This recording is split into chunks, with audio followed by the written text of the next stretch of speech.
ரொம்ப நன்றி. உங்கள் எல்லாருக்கும் ரொம்ப தேங்க்ஸ். நான் சாங் வந்துட்டு டெலிகாஸ்ட் ஆகும்போது நான் கேட்டேன் பிரசாந்த் கிட்ட, பிரசாந்த் நம்ம ப்ரெஸ் எல்லாருமே வந்திருக்காங்க, எவ்வளோ நேரம் இருப்பாங்கன்னு தெரியாது, அவங்களுக்கெல்லாம் ஓகேவா, டைம் ஓகேவான்னு நான் கேட்டேன். அப்போ அவங்க சொன்னேன், இல்லைனா அவங்க தான் சொன்னாங்க, பரவாயில்லப்பா நீ போடுப்பா, நாங்கள் எல்லாத்தையும் பார்க்குறோன்னு சொன்னாங்க. அந்த ஒரு பொறுமைக்கு உங்கள் எல்லாருக்கும் ரொம்ப ரொம்ப நன்றி. Thank you so much. Thank you. And இங்கே இருக்கிறவங்க எல்லாருமே வந்து இந்த 30 வருஷத்தில் நான் சினிமாவில் என்ன பார்த்து கற்றுக்கிட்டனோ, நான் என்ன பார்த்து வளர்ந்தனோ என்னோடய ஜேர்னியில் நீங்கள் எல்லாருமே இருக்கீங்க. நீங்கள் யாரும் எனக்கு புதுசு கிடையவே கிடையாது. எனக்கு ஒன்றுமே இல்லாதப்போயும் எனக்காக நீங்கள் எல்லாருமே இருந்திருக்கீங்க.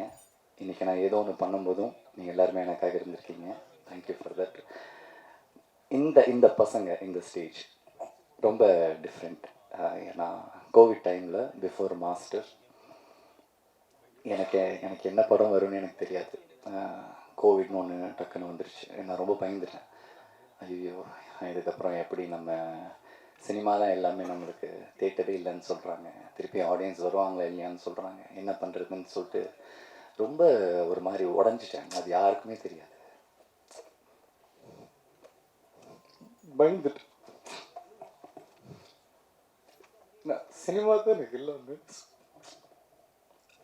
ஒரு கால் ஒரு பையன், ஆனால் நான் ஒரு டாக்குமெண்ட்ரி பண்ணலாம், ஓகே சூப்பர் ஆனால் எனக்கு ஒரு 10 நாள் உங்களுக்கு வேணும் அப்படின்னு கதை கேட்டேன். சூப்பராக பண்ணேன். அப்புறம் அவன் எடுத்த இதுக்கு முன்னாடி எடுத்த அந்த சின்ன ஒரு பைலட் ஒன்று அனுப்பிச்சான், ரொம்ப நல்லா இருந்துச்சு. 2 லைட்ஸ் தான், ஒரு க்ரைம் த்ரில்லர்.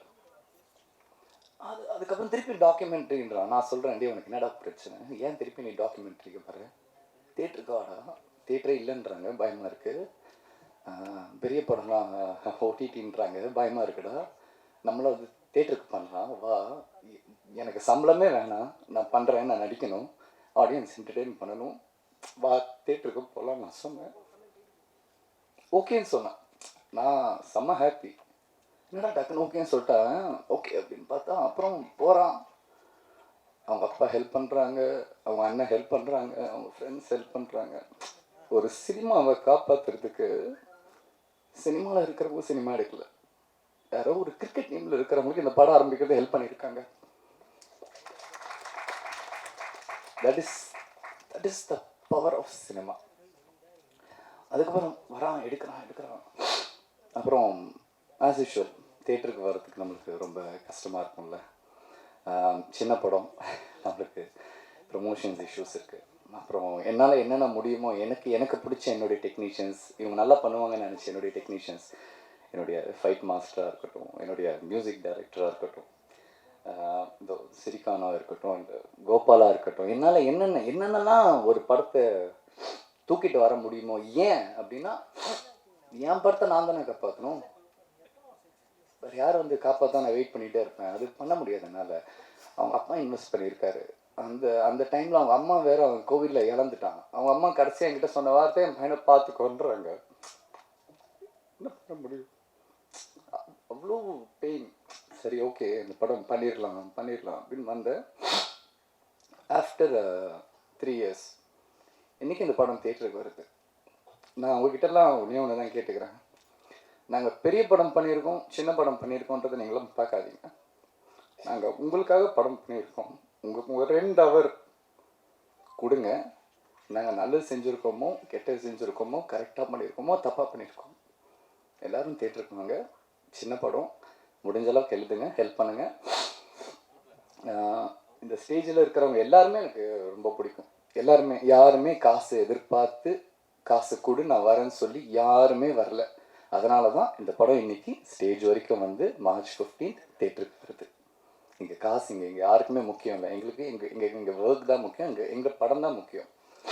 எல்லாருக்கும் ரொம்ப நன்றி. நான் ஐ கான் சே, என்னால் எல்லாருடைய பேரும் சொல்ல முடியல, I am sorry. And action reaction ஜெனிஸ்ண்ணா, தேங்க்யூண்ணா, தேங்க்யூ. ஒரு பிரச்சனை இருக்குது, மகேந்திரனுக்கு ஒரு பிரச்சனை இருந்துக்கிட்டே இருக்குது. மகேந்திரனா ஓகே எப்படிப்பா அந்த பையன் ப்ரீவியஸ் ரெக்கார்டு வந்துட்டு கொஞ்சம் பேடாக இருக்கே எப்படி அப்படின்ட்டு. அது அது அது எப்படி உடைக்கிறதுனே எனக்கு தெரியல. நானும் வந்துட்டு I'm trying my level best. நானும் வந்துட்டு மாஸ்டரில் வந்துட்டு லொக்கேஷனாக எனக்கு ஒரு 10 நிமிஷம் கொடுத்தாரு. ஒன்று பண்ண முடிஞ்சது என்னால்.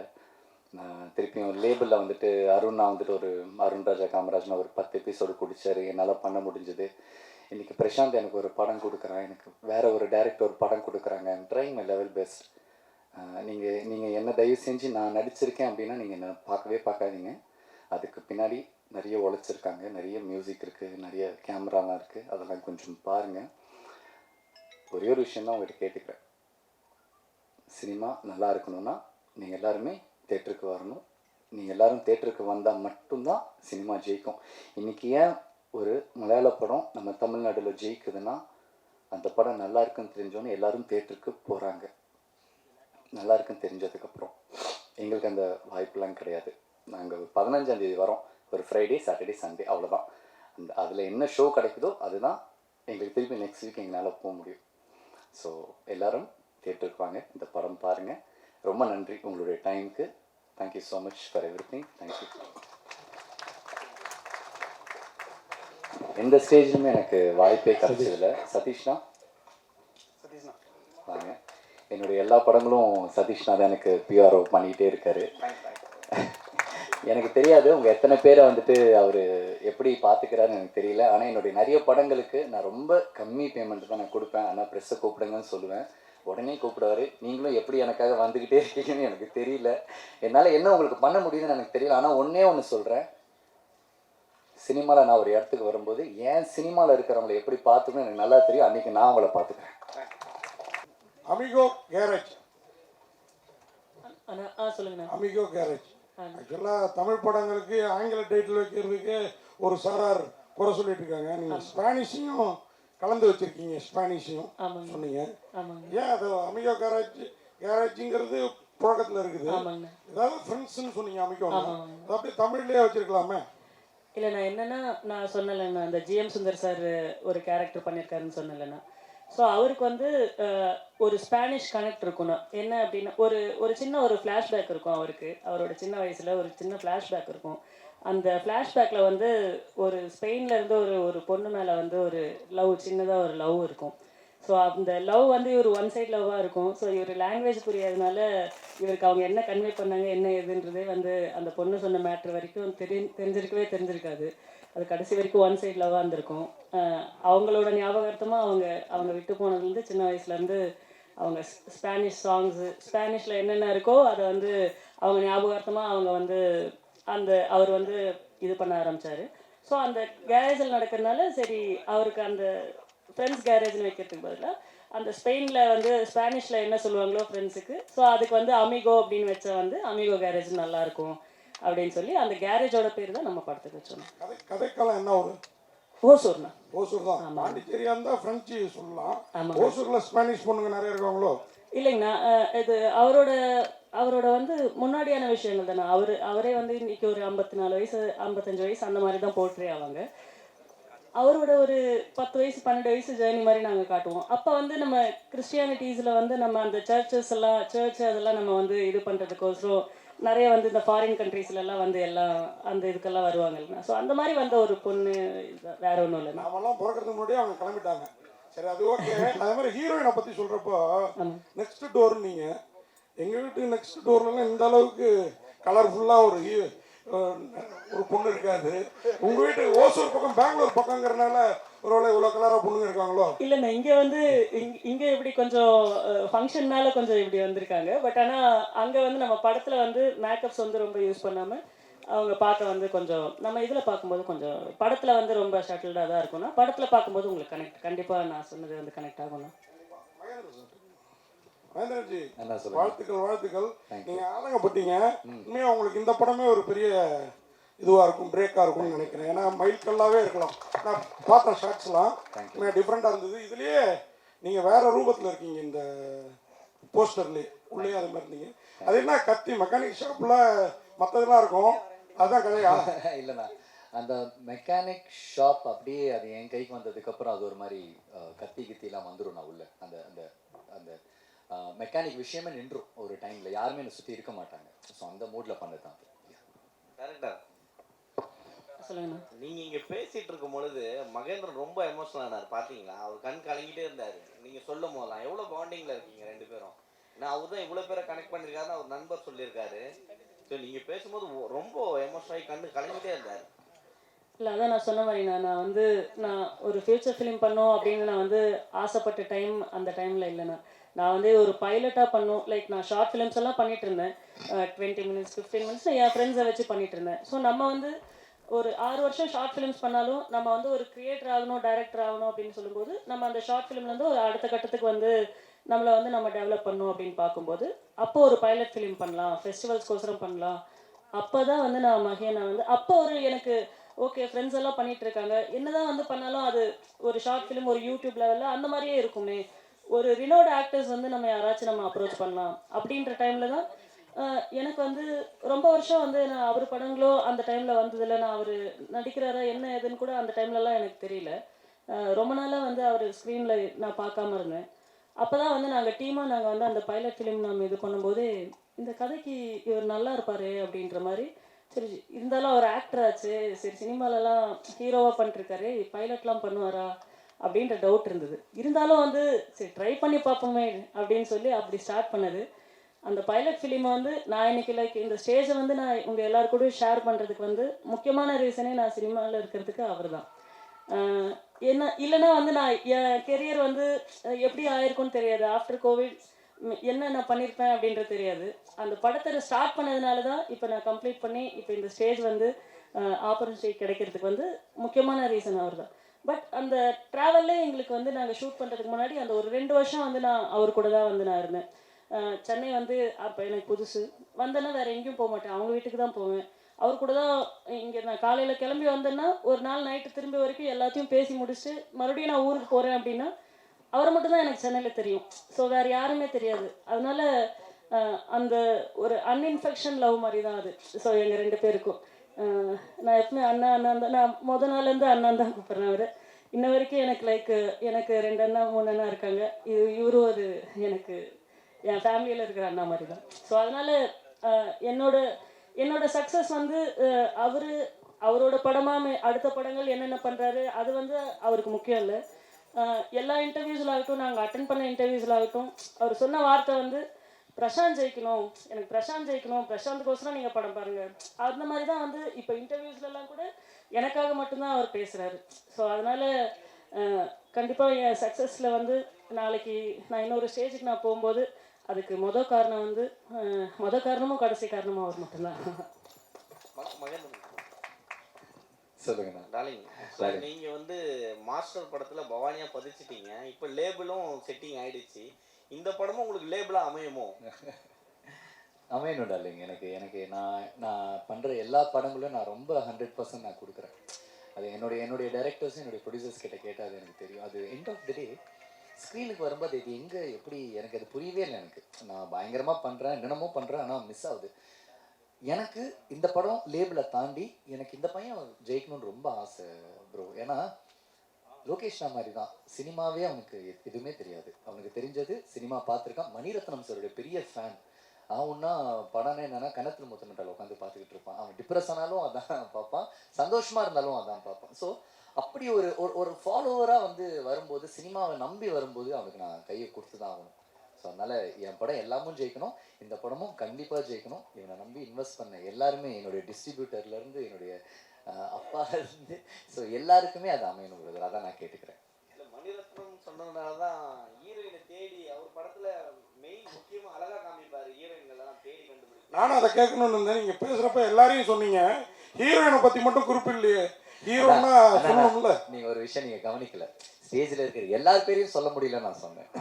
ஹீரோயின் பேரை சொல்லிட்டு அதை சொல்லியிருக்கணும். ஐயோ அவங்க ரொம்ப பாவனா, அவங்க ரொம்ப ஸ்வீட்னா. அவங்க ஃபர்ஸ்டே அவங்ககிட்ட நான் டைலாக் பேசுறதுக்காக அந்த சைஷன் ஷாட்டில் அவங்கள பார்க்கும்போதே எனக்கே ஒரு பயம்னா ரொம்ப ரொம்ப ஃப்ரெஷ். அவங்களுக்கு எதுவுமே தெரியாது, சினிமானா என்னன்னு தெரியாது. அவங்க ஒரு குட்டி ஷார்ட் ஃபிலிமில் ஒரு ஷார்ட் ஃபிலிம் தான் கேரளாவில் பண்ணியிருக்காங்க.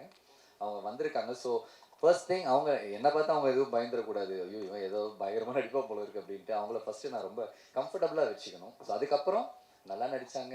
எங்கள் ஷூட்டிங் நடக்கும்போதே வீரம் அந்த படத்துலேருந்து டைரக்டர் கால் பண்ணி இந்த மாதிரி கேட்டார். டக்குன்னு போனாங்க. படம் ரிலீஸ் ஆச்சு வந்து. So I am very happy for it.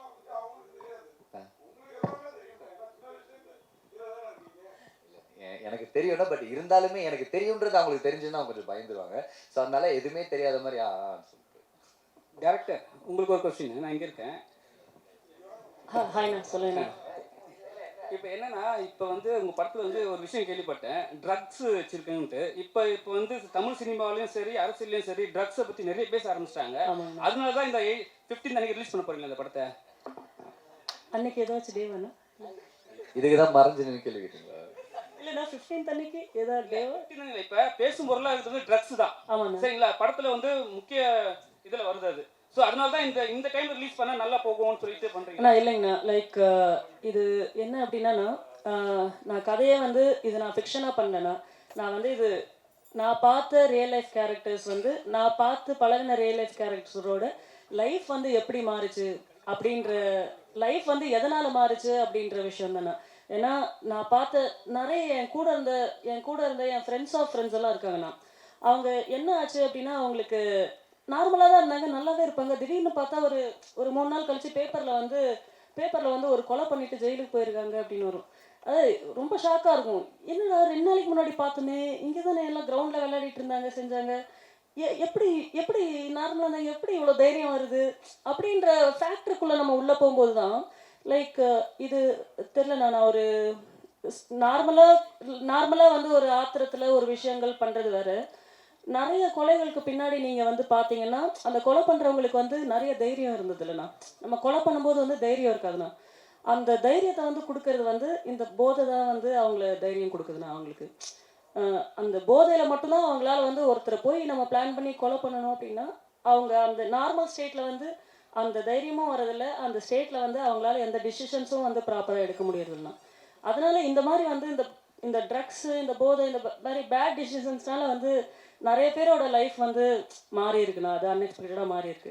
அதனால தானே இது கண்டிப்பாக இதில் நம்ம காட்டுமே தவிர அதனால என்ன பாதிப்புன்னு தான் நம்ம அதனால ஒருத்தனோட லைஃப் எவ்வளோ வந்து நார்மலாக இருந்த ஒரு லைஃப் வந்து அன்எக்ஸ்பெக்டடாக வந்து இந்த சமுதாயத்தில் வந்து ஃபேஸ் பண்ண முடியாத அளவுக்கு போதோ, அதை வந்து நம்ம மெயினாக ஃபோக்கஸ் பண்ணியிருக்கோண்ணா. மகேந்திரன்ஜி, உங்களுக்கு இப்போ நீங்கள் ஹீரோ பண்ணியிருக்கீங்க, சோஷியல் மீடியாவில் கேள்விப்பட்டோம். இப்போ நீங்கள் டேரக்ட் வேறு பண்ண போகிறீங்க, சரிங்களா? இப்போ வந்து உங்களுக்கு வந்து ஹீரோ நடிக்கிறது பிடிக்குமா, டேரக்ட் பண்ணுறது பிடிக்குமா? எனக்கு ரெண்டுமே ரொம்ப பிடிக்கும் தான். சரி, இப்போ எது வந்து பெஸ்ட்டாக நினைக்கிறீங்க? ஆனால் நான் ஹீரோ பண்ணும்போது எனக்கு சில ரெஸ்ட்ரிக்ஷன்ஸ் இருக்குது. ஒரு ஸ்கிரிப்டுன்னு ஒன்று வருது, அதுக்கு டைரக்டர்னு ஒருத்தங்க இருக்காங்க.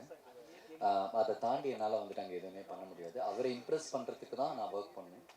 பட் டைரெக்ஷனில் என்ன நடக்குது அப்படின்னா, ரொம்ப கொஞ்ச நாளாக நான் நிறைய பேர்கிட்ட நான் பழகிட்டு இருக்கேன், நிறைய யங்ஸ்டர்ஸ் கிட்ட பழகிட்டு இருக்கேன், நிறைய இன்ட்ராக்ஷன்ஸ் எனக்கு இருக்குது. ஏன்னா அவங்க தான் தேட்டருக்கு வர்றவங்க, நிறைய வாட்ச் பண்ணுறாங்க. அவங்கக்கிட்ட பேசும்போது வந்துட்டு அவங்களுக்கு என்கிட்ட பேசும்போது தெரியுது அவங்களுக்கு என்னை எப்படி பார்க்கணுன்னு நினைக்கிறாங்கன்னு எனக்கு தெரியுது. ஸோ நான் டைரெக்ஷனுக்கு வரும்போது மேபி எனக்கு அந்த பவுண்ட்ரிஸ் எதுவுமே இருக்காது. அவங்க என்ன நினைக்கிறாங்களோ எனக்கு காட்டுறதுக்கான நிறைய ஒரு ஸ்பேஸ் இருக்குன்னு நினைக்கிறாங்க. அதுக்கு தான் நான் டைரெக்ஷனுக்கு வரேனே தவிர நான் ஒரு டைரக்டர் ஆகணுன்றதுலாம் என்னோட இது கிடையவே கிடையாது. செகண்ட் கொஸ்டின், ஒரு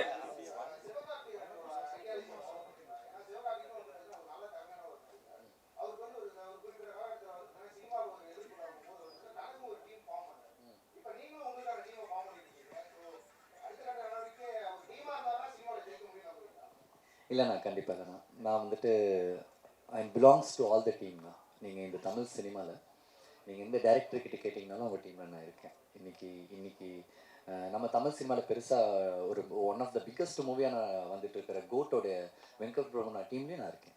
அவங்க கூடயும் நான் பழகியிருக்கேன், அவங்க கூடயும் நான் பேசியிருக்கேன். எனக்கு டீம்லாம் எதுவுமே கிடையாது. நான் எந்த டீமுக்கு போகிறனோ என் டீமுக்கு என்னால் என்ன உழைக்க முடியுமோ அதை நான் பார்க்குறேன். லைக் தோனி மாதிரின்னு வச்சுக்கோங்களேன். ஒரு தோனி வந்துட்டு எப்படி ஒரு இந்தியன் டீமுக்கு அவர் ஆடும்போது எப்படி ஒரு கேப்டனாக அந்த டீமோட ஒரு விளையாடினாரோ, எப்படி சிஎஸ்கேக்கு வந்ததுக்கப்புறம் திருப்பி கேப்டன் இந்த சிஎஸ்கே தூக்கினாரோ. So that is how I think. நீங்கள் வந்து ஒரு படம் பண்ணும்போது நீங்கள் கேப்டனாக இருக்கக்கூடாது, இருக்கிறவங்களெல்லாம் கேப்டனாக வச்சு நீங்களும் விளையாண்டிங்கன்னா கேம் நல்லா இருக்கும். அவ்வளோதானா. I'm not belongs to any team. எப்பவுமே மகேந்திரனை கேட்டால் விஜயன்னு விஜயனா கூட வந்து நீங்கள் மாஸ்டரில் பண்ணியிருக்கீங்க. இப்போ வந்து அவர் அரசியல் வந்திருக்காரு. சரி, நேற்று தான் வந்து ஒரு ஆப் ரிலீஸ் பண்ணார். சரி, அந்த ஆப்பில் வந்து போயிட்டு எல்லாம் வந்து மெம்பர்ஷிப் ஆகணும்னு சொல்லிட்டாங்க. நீங்கள் ஆனீங்களா? ஒருவேளை விஜய் சார் வந்து எலெக்ஷன் நின்னா ஓட்டு போடுவீங்களா? கண்டிப்பாக அவருக்கு நான் ஓட்டு போடுவேண்ணா. மெம்பர்ஷிப் ஆகிட்டீங்களா? இல்லைண்ணா, நான் வந்து ஒரு ஓட்டராக இருக்கணுன்றது தானே என்னுடைய, ஏன்னா நானே வந்துட்டு நம்ம ரீசன்ட் ப்ரெஸ் மீட்டில் வந்துட்டு நானே சொன்னேன் இந்த மாதிரி எல்லாருக்கும் சான்ஸ் கொடுங்க அப்படின்ட்டு. நான் அந்த இடத்துல எல்லாருக்கும் சான்ஸ் கொடுங்கன்னு கேட்ட இடத்துல நான் ஒருத்தரை சார்ந்து அவருடைய கட்சியில் வந்து இணையணும் அப்படின்றது வந்துட்டு அது எனக்கு தெரிஞ்சு கரெக்டாக இருக்காது. ஏன்னா வந்துட்டு அன்றைக்கி நான் பேசும்போது அது நான் விஜயண்ணாக்கு மட்டும் நான் பேசலை, அந்த ஃபங்க்ஷனில் எனக்காக வந்துட்டு போனேன், சீமான் சாருக்காகவும் நான் பேசினேன். அண்ட் வந்து இதுக்கு முன்னாடி வந்து நான் ரொம்ப கிரேட் லீடராக பார்க்குற அன்புமணி ராமதாஸ் சாருக்காகவும் நான் பேசினேன், அண்ட் கமல் சாருக்காகவும் நான் பேசினேன். நாளைக்கு உதயனா வந்து நிற்கும்போது அவருக்காகவும் நான் பேசுவேன். எனக்கு என்ன ஒன்றுனா, எல்லாருக்குமே டிஃப்ரெண்ட் ஐடியாலஜிஸ் இருக்குது, எல்லாருக்குமே நம்ம நாட்டை நல்லா பார்த்துக்கணும், நல்லா திருத்தணுன்ற ஐடியாலஜி இருக்குது. அதுக்கு நீங்கள் ஹெல்ப் பண்ணுங்கள், அதுக்கு நீங்கள் சப்போர்ட் பண்ணுங்க தான் நான் கேட்குறேனே தவிர எந்த கட்சி எந்த ஹீரோ எதுவுமே கிடையாதுண்ணா. என் வீடு நல்லா இருக்கணும்னா என் நாடு நல்லா இருக்கணும், அவ்வளோதான். நான் எனக்கு கண்டிப்பாக நான் போடுவேன்னா அண்ணன், ஏன்னா போடுங்க என்ன சான்ஸ் கொடுங்கன்னு சொல்லிட்டு நான் போடாமல் இருப்பேன்னா நான் கண்டிப்பாக போடுவேன். நான் கமல் சாருக்கும் போட்டிருக்கேன், விஜயகாந்த் சாருக்கும் போட்டிருக்கேன், நான் அதே மாதிரி வந்து விஜயனாவுக்கும் நான் போடுவேன். விஜய்க்கு ஓட்டு போடுறேன்னு சொல்கிறேன் நீங்கள், அதுக்குள்ளார நேற்று அந்த ஆப்பு ஜாம் ஆயிடுச்சுன்னு சொல்லியிருக்கலாம்ல, இவ்வளோ பெரிய பதில் தேவையா? என்னன்னு நீங்கள் அப்படி நான் சொன்னேன்னா என்னப்பா தம்பி எஸ்கேப்பா அப்படின்னு நீங்களே என்கிட்ட கேட்பீங்க, அதுக்கு நான் வேற பதில் சொல்லணும். இப்போ கிட்ட கொடுங்க சார். சொல்லுங்கள் சார். நீங்கள் ஹெட் மாஸ்டராக இருக்கீங்க, எவ்வளோ பசங்களை பார்த்துருப்பீங்க. ட்ரக்ஸில் பையன் சொல்லும் போது கூட பேப்பரில் பார்த்தேன், இந்த மாதிரி 2 பேர் போயிட்டாங்கன்னு சொல்லும் போது உங்கள் மனநிலைமை எப்படி இருந்தது? இப்போ அவரே ட்ரக்ஸை பற்றி எடுக்கிறாரு, இதை பற்றி நீங்கள் அவர்கிட்ட சொன்னீங்களா? சொல்லுங்க சார். அவர் கதை சொல்லும் போது எப்படி தோணுச்சு உங்களுக்கு? சார், அவர் கதையை சொல்லும் பொழுது உங்களுக்கு எப்படி தோணுச்சு? இப்போ கதையெல்லாம் எதுவும் நான் கேட்கல, எதுவுமே. வேற அது புரிஞ்சுதா? அதாவது பையன் சொன்ன மாதிரி அவன் செய்கிறது, அவன் அதாவது ஐடி ஃபீல்டில் இருந்தான் சார் சொன்ன மாதிரி. 1 லட்ச ரூபா சம்பளம் அப்பை 2012 13 அவன் ஜாப்ல இருந்தான். அதுக்கப்புறம் பார்த்தீங்கன்னா ஷார்ட் ஃபிலிம் ஆரம்பித்தான். மதருக்கான ஹிஸ்ட்ரி இல்லை, அவங்க அம்மாவுக்கு வந்து நல்ல ஒரு சம்பளத்தில் இருக்கிறவன், நாளைக்கு ஃப்யூச்சர் வந்து அவனுக்கு நல்லா இருக்கணும், மேரேஜ் பண்ணணுன்னா ஒரு வேலை, அதாவது ஒரு ஜாப்ல இருக்கணும், அந்த ஒரு கண்ணோட்டம் அப்படியே வச்சுருக்காங்க. லேடிஸை பொறுத்த வரைக்கும் வேலையில் இருந்தாலும் பொண்ணு கொடுப்பாங்க, சினிமாவில் இருந்தால் பொண்ணு கொடுப்போம், இப்படி ஓப்பனாக பேசக்கூடிய எங்கள் சொந்தக்காரங்களே பேசுகிறாங்க சார். எங்கள் ரிலேஷனே பார்த்தீங்கன்னா, சார் உங்கள் பையன் சினிமாவில் இருக்காருன்னு பொண்ணு கிடைக்காது சார், இப்படியெல்லாம் ஒரு நிறைய. அதாவது பார்த்தீங்கன்னா பொருளாதாரத்தை விட சார் மனசு நோக்கடிக்கு நிறைய பேர். என் ரிலேஷன் வந்து பையனுக்கு ஏஜ் ஆகுதுங்க, பொண்ணு பார்க்கலாம்னா பையன் என்ன பண்ணுறாரு சார், சினிமா டைரக்டராக இருக்காரு, அது கஷ்டம் சார், ஒரே பேச்சு, பொண்ணு கிடைக்கிறது கஷ்டங்க. அது என்னடா இந்த ஃபீல்டில் என்ன அப்படி, இது வந்து இது ஒரு ஃபீல்டு கிடையாது, சினிமா ஃபீல்டு கிடையாது. நான் உதாரணத்துக்கு சொன்னேன், நிறைய பேர் சொல்லுவேன், ஒரு அரசியல்வாதி ஒரு சினிமாக்காரங்க 2 பேருக்கு தான் மவுஸ் இருக்குது. ஒரு பெரிய கோடீஸ்வரர் ரோட்டில் நின்றுருக்காரன், டிஃபன் கடை நிற்கிறான், யாரும் எட்டி பார்க்கறதில்ல. ஒரு சின்ன சினிமாவில் ஒரு 5 படத்தில் வச்சா கூட வந்து நின்னாருன்னா கூட்டம் போய் நிற்குது, கூட்டம் போய் பார்க்கறதுக்கு போகிறாங்க. அந்த சினிமா உலகத்துக்கு அந்த மவுஸ் இருக்குது. அப்படி ஏன் வந்து இவங்க இது மாதிரி சினிமா உலகத்தை வந்து பொண்ணு கிடைக்கிறதில்ல, அது கிடைக்கிறதில்லன்னு சொல்கிறாங்கன்றதுனால எங்கள் பையன் வந்து நீ செய்ப்பா, உனக்கு என்ன மனசில் தோணுதோ நீ செஞ்சு சாதிச்சு காட்டு அப்படின்னு அந்த முழு சுதந்திரத்தையும் நான் அவனுக்கு கொடுத்துட்டேன். என்ன வேணா அவன் செய்யட்டும். அவனுக்கு அதாவது சார் சொன்ன மாதிரி ஒவ்வொருத்தருக்கு பிடித்த வேலையை செய்யும்போது அதில் வந்து எப்படியோ டேலண்ட் இருக்கலாம். ஜாபுக்கு போகிறதோ பிஸ்னஸ் செய்கிறதோ எப்போ வேணும் யார் வேணும் செய்யலாம். ஆனால் இந்த மாதிரி இந்த கலை உலகத்தில் ஒரு வாய்ப்பு கிடைச்சி செய்யணும் போது அதுக்கு நம்ம பெற்றோர் நம்மள ஆதரவு கொடுத்தோம் சார். சார் மகேந்திரன் சாருக்கும் டைரக்டருக்கும் ஒரே கேள்வி, ஜெனிஸ் இந்த படத்தை பார்த்துட்டு வாங்கியிருக்கிறாரா என்னன்னு ஒன்று சொல்லுங்கள். அதுக்கப்புறம் இன்னொரு கேள்வி உங்கள் 2 பேருக்கும், யூஏ சர்டிஃபிகேட் எப்போ கிடைச்சிது? வந்து ஒரு 10-15 நாள் இருக்குமா, இல்லை முன்னாடியே வாங்கிட்டீங்களா? ஜனவரிலே வாங்கிட்டீங்க. ஒருவேளை இப்போ வாங்குற மாதிரி இருந்ததுன்னா அமிகோ கேரேஜ் பாய்ஸ்னு பேரை மாற்றிருப்பீங்களோ? ஆனால் இல்லைண்ணா, மல்டிமால் பாய்ஸ் இல்லைண்ணா. ஸோ அந்த படத்துக்கான அந்த ஸ்பேஸ் வந்து இப்போ நல்லா இருக்குண்ணா. நாளைக்கு நம்ம படமும் நல்ல டாக்ஸ் வந்ததுன்னா ஸோ அந்த மாதிரியெல்லாம் எதுவும் இல்லைண்ணா, மாற்றிருக்க மாட்டோண்ணா. ஜெனிஸ் அது பார்த்துட்டீங்களா படம்? ஏன்னா இந்த படம் வந்து உங்களுக்கும் ஒரு இதுவாக இருக்கும்னு நினைக்கிறேன். ஏன்னா இந்த பாட்டு ஃபைட் எல்லாம் பார்த்தப்ப தெரிஞ்சுது. இந்த படம் எப்போதுமே பார்த்துட்டு தான் பிஸ்னஸ் பேசுவீங்க இல்லையா? கண்டிப்பாக. இது எப்படி பண்ணியிருக்கீங்க? இந்த படம் ஒரு தரமான ஒரு மேக்கிங்ன்றது எல்லாரும் டிப்பிக்கலாக சொல்கிற மாதிரி தாண்டி இது கனெக்ட் ஆச்சுது. இப்போது சொன்னாங்க இல்லையா, ஆல்ரெடி ஸ்டேஜில் சொன்ன மாதிரி தான் தமிழ் திரையுலகத்தோட இன்னைக்கு ஜெயிச்சுட்டு இருக்கிற, தொடர்ந்து ஹிட்ஸ் கொடுத்துட்ருக்குற, மேக்ஸிமம் ஹிட்ஸ் கொடுத்துட்ருக்குற ப்ரொடியூசர்ஸோட ஒரு மீட்டிங் ரீசெண்ட்லி நடந்தது. அந்த மீட்டிங்கில் அவங்க ஷேர் பண்ண விஷயம் வந்து அப்படியே இந்த படத்தில் கனெக்ட் ஆச்சு. எனக்கு ஒரு படத்தோடைய தோற்றம் முதல் பார்வையிலேருந்து அந்த படத்தோடைய ட்ரெய்லர் கட்ஸ் பார்க்கும்போது நமக்கு ஒரு இம்ப்ரெஸ் ஆச்சுன்னா கண்டிப்பாக பிஸ்னஸ்க்கு மூவ் பண்ணும்போது அதுக்கான சப்போர்ட் கிடைக்கும். அதுதான் நடந்துச்சு. நாங்கள் மலேசியாவுக்கு ஃபஸ்ட்டு ஓவர்சீஸ்க்காக பிச் பண்ணும்போதும் சரி, இப்போது ரீசெண்ட்லி தேட்டருக்களுக்காக மூவ் பண்ணும்போதும் சரி, பாசிட்டிவாக இருக்குது. இப்போ மகேந்திரன் அப்படின்ற ஒரு ஆக்டர், அவரை நாங்களும் சின்ன வயசுலேருந்தே பார்த்துட்ருக்கோம்.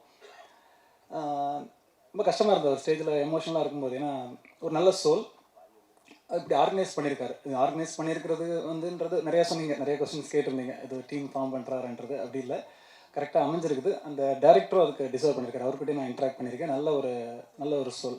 ஸோ இது ஒரு நல்ல ஒரு டீமோட எஃபர்ட்டில் ஒரு குறைந்த மீடியம் பட்ஜெட்டில் எடுக்கப்பட்ட ஒரு நல்ல கண்டென்ட். ஸோ இதை கொண்டு போய் கரெக்டாக சேர்க்கணும்னு ஆசை இருந்தது. அதுக்காக தான் அதை தொட்டிருக்கோம். கண்டிப்பாக ஜெயிப்பாங்க.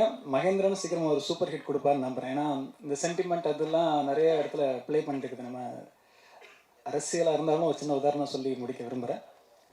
இன்றைக்கி தமிழக முதலமைச்சர் கட்சிகளுக்கு அப்பாற்பட்டு அவரை வந்து பல தடவை சொன்னாங்க, இவருக்கு ஜாதகத்தில் வாய்ப்பே இல்லை அப்படின்னு சொன்னாங்க. அந்த அம்மாவோட ப்ரேயர்ஸ்ன்னு சொல்லுவாங்க, நிறைய விஷயங்கள் இருக்குது, நிறைய வைப்ரேஷனால அவர் இன்றைக்கி தமிழகத்தை ஆண்டுட்டு இருக்காரு. அதே மாதிரி திருவுலகத்தை அன்பு தம்பி மகேந்திரனும் ஒரு நல்ல இடத்தோட ட்ராவல் பண்ணுவார், ஜெயிப்பார். அந்த பயணத்தில் நாங்கள் இருப்போம்னு நம்புகிறேன். நன்றி. உதய சார், நீங்க லொல்லு சபா நடிச்சு 20 வருஷம் ஆயிடுச்சு. நிறைய படத்துல உங்களை நாங்க பாக்குறது கிடையாது. இப்ப மகேந்திரன் வந்து உங்களை கூப்பிட்ட உடனே நீங்க என்ன ஃபீல் பண்ணீங்க? ஏன்னா மகேந்திரன் வந்து வர ஆக்டருக்கு வந்து கொடுக்குறாங்க, நீங்க சீனியர் மோஸ்ட் ஆக்டர், சரிங்களா? இப்போ எடுத்த உடனே ஒரு நாளுக்கு அப்புறம் உங்களை கூப்பிடும் போது நீங்க என்ன ஃபீல் பண்ணீங்க? இல்லை, அது வந்து ஒரு சந்தோஷம். நான் வந்து லொல்லு சபாவுக்கு முன்னாடியே வந்து படங்கள்லாம் ஆக்ட் பண்ணேன். ஃபஸ்ட்டு வந்து சினிமா தான், வேலை கிடச்சிருச்சு, பூவெல்லாம் உன்வாசம், நிறைய படங்கள் பண்ணியிருக்கிறேன். அது கொஞ்சம் வாய்ப்பு கொஞ்சம் கம்மியாக இருந்ததுனால ஒரு ரைட்டராக போனேன் விஜய் டிவியில் சகல வேலைக்கு. அதுக்கப்புறம் லொல்லு சபாவில் ஆக்ட் பண்ணேன். அப்போது எனக்கு வந்து சின்ன வயசுலேருந்து தம்பி மகேந்திரனை தெரியும், நம்ம மேலே ரொம்ப பிரியமாக இருப்பாப்புல. சரி கூப்பிட்டாப்புல. அந்த நேரம் கோவிடு கொஞ்சம் இதாக இருந்ததுனால சரி ஒரு நல்ல நமக்கு ஒரு திரும்ப முனை அமையும் இந்த வாய்ப்புன்னு சொல்லிட்டு கூப்பிட்ட உடனே போயிட்டேன்.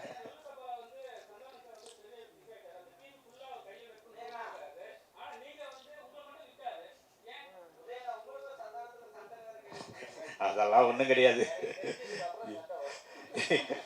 இல்லை, அது என்னன்னா ஒரே இடத்துல, அதாவது நான் ஒரு ஆர்டிஸ்டாக இருந்தேன் ஃபஸ்ட்டு வந்து இருந்தால். அதுக்கப்புறம் ரைட்டராக போனவொன்னே எனக்கு வந்து வெளியே எனக்கு போகவே முடியல. உள்ளேயே உட்காந்துட்டு அதே சவுத்தை மாற்றி ஒரு 8 வருஷமாக 7 வருஷம் கிட்ட பார்த்து மைண்டே ஒரு மாதிரி ஆயிடுச்சு. அதனால தான் நான் வெளியே வந்தேனே தவிர, நமக்கு வந்து ஒரு கிரியேட்டர் ஒரு நடிக்கிறோம், வந்து ஒரு வயலினிஸ்ட்டு ஒரு கச்சேரிக்கு போயிட்டு இருந்தோம், நடிச்சுக்கிட்டு இருந்தோம். இவ்வளோ விஷயங்கள் பண்ணது வெறும் ரைட்டிங் மட்டுமே ஒரு இடத்துல உட்காந்ததுனால எனக்கு கொஞ்சம் மனசுக்கு கொஞ்சம் இதாக இருந்தது. வெளியே வந்தோன்னா ஃப்ரீ ஆகிட்டேன், வேறு ஒன்றும் கிடையாது. அதான் உண்மை. இதை தானே வேணாங்கிறது அப்படின்னா அப்படியா? அதெல்லாம் ஒன்றும் கிடையாது. பல்லு கத்தி வச்சுருக்கேன் சைட்டில் சுற்றி இடுப்பில். நன்றி.